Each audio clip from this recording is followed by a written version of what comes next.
So of the 3 questions posed in our introductory video, do go watch that first if you haven't already. It will hopefully make everything I'm about to say at least a smidgen more comprehensible. This video mainly considers the second, that is, do female YouTubers receive less recognition? For the moment, we are assuming, correctly or perhaps to great fault, that at least an equal amount of women and men create videos and that their videos are basically of the same intrinsic quality. How would a woman like this accrue a large conglomerate of enthralled devotees, otherwise known as subscribers? Well, let's start by asking, how does anyone on YouTube get an audience? Obviously, whether it happens slowly, through one friend telling another, telling their aunt's maths teacher's boyfriend, and so on, or whether it happens suddenly in a viral explosion of your face across the tumblers of the world. It is through communication. Clearly, the ease of getting an audience through these means depends on the closeness of that communication. You'll obviously get more loyal subscribers through your videos being shared online, through Reddit or Facebook or whichever other is your chosen conduit of procrastination. Many more than you get from someone talking about them beyond the contexts of the internet. Those people are already at a computer. They're already internet users. Hard though of course it is to imagine that there might be people who aren't. They don't have to be converted to those things. In the same way, it will be even easier than this if your videos or channel are shared on YouTube directly. If someone hears about your channel through the recommendations, name drop, or even assured aspersions of another YouTuber, those people watching are likely to be the kind of humanoids who understand how subscriptions work, who know what is expected from a content creator-viewer relationship, and who above all check YouTube regularly. It is through other YouTubers that anyone is most likely to quickly get more subscribers. And I'm sure you'll agree with me if you look at your subscriptions. You found that person through this person, and those people when they collaborated with that channel. So one explanation that could be suggested as to why many women don't have as great a following as their male equivalents is they aren't recommended as much. That definitely seemed to be implied by a lot of the response videos. Loads of them included a huge long list of female YouTubers they recommended their viewers go subscribe to. Whether less women are actually being successfully recommended and thus gaining subscribers from big YouTubers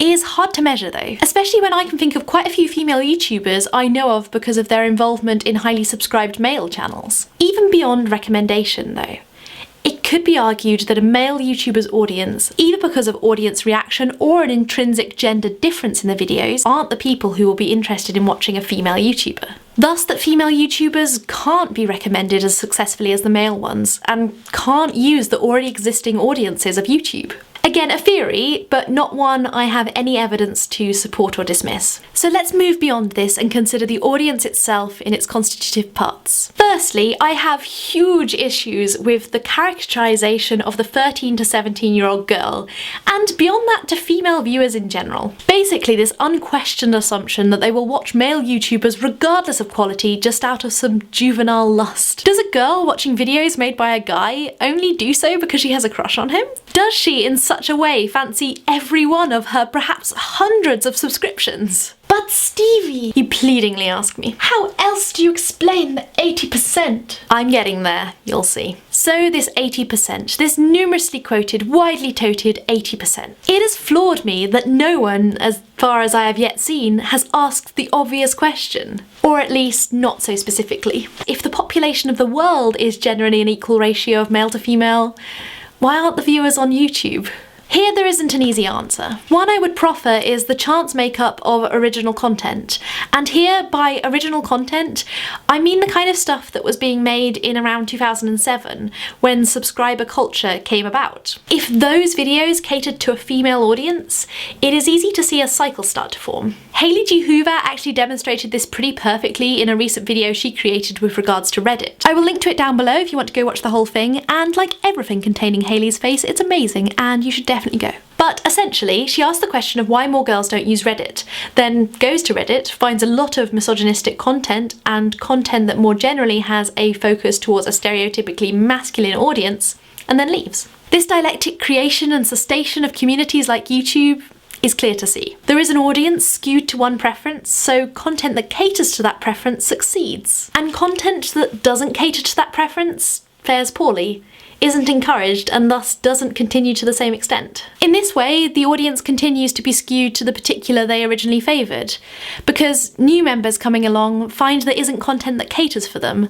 and thus, as Hayley so kindly demonstrated, leave. In that sense, if we go with the heteronormative assumption implicit in the young fangirl characterisation that women like watching men, surely we can assume the inverse, that the people most likely to watch and subscribe to women would be men. This means an 80% female audience would entirely substantiate and naturally explain why male YouTubers have typically been more popular than female YouTubers. Through the discursive manner in which YouTube is formed, and here by YouTube I mean the people of the website, there isn't already present an audience for women as there is for men, and thus they have the harder task of converting new members to the community. I don't think it's even as simple as this though. There are unarguably some women creating content, even if there are less than men, and even if they are on average less well known. If men are being discouraged from joining the YouTube community because they can't find women to watch, they clearly can't be looking very hard. But that doesn't change the fact that there are less men subscribing to videos, as far as I have statistics for. And I still hold with my belief that the reason for this is they are not finding content they believe is for them. The problem is, women's vlogs aren't that content.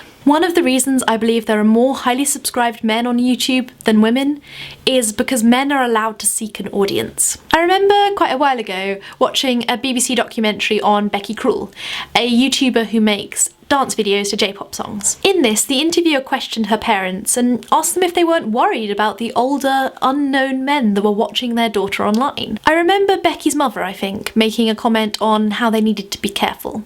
How they needed to make sure bra straps were covered, for instance. Women, and young women especially, still have it socially ingrained in them that they shouldn't be too sexy, and they shouldn't seek unwanted attention. Doing so would be being a bad woman. It would be being a slut or a whore.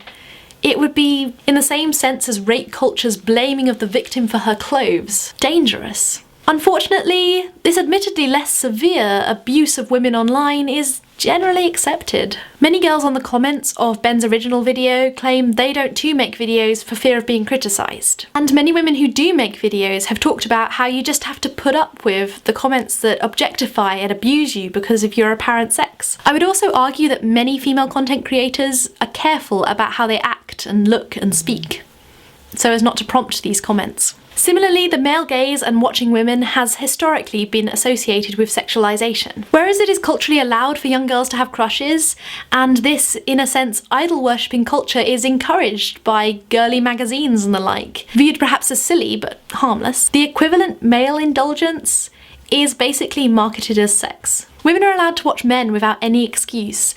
Even much older women are allowed to watch young men, and it is, if teased, allowed. In our society though, a man watching a female vlogger will find there are many more assumptions of the sexual, and if that man is much older, the perverse. This combines with a long entrenched social attitude that typically female traits are lesser. Men are still taught to seek the masculine to the extent where consciously or perhaps subconsciously, female or feminine videos hold no interest. So that basically is one of the reasons I argue less women are highly subscribed on YouTube. Not that women aren't making videos and making good videos, but that there's less of an audience for them. That, recommended or not, the current makeup of YouTube doesn't specifically cater for female content creators. And because of the cyclic creation of YouTube's demographics, that will and is currently being a slow changing thing. It is further hampered by the social associations within the concept of men watching women. I think as our society currently stands, there are social restrictions on men watching women, and of women seeking large male audiences. Anyway, what do you think about YouTube's audience? Why do you think it's a majority female? Do you agree there are sexual associations with men watching women? Also, because I know a lot of you who watch me regularly are young women, do you really think you only watch male YouTubers because you have some sort of heterosexual crush on them? I'll be really interested to hear all of your responses in the comments down below. Of course, if you have a lot to say, turn a camera on yourself and leave me a video response. I'll be sure to listen and respond to everything I receive. One of the things really missing from this video was considerations of women watching other women. Luckily, I will be considering it in tomorrow's video when I will be considering makeup gurus and female spaces on YouTube. I will see you then. Bye guys.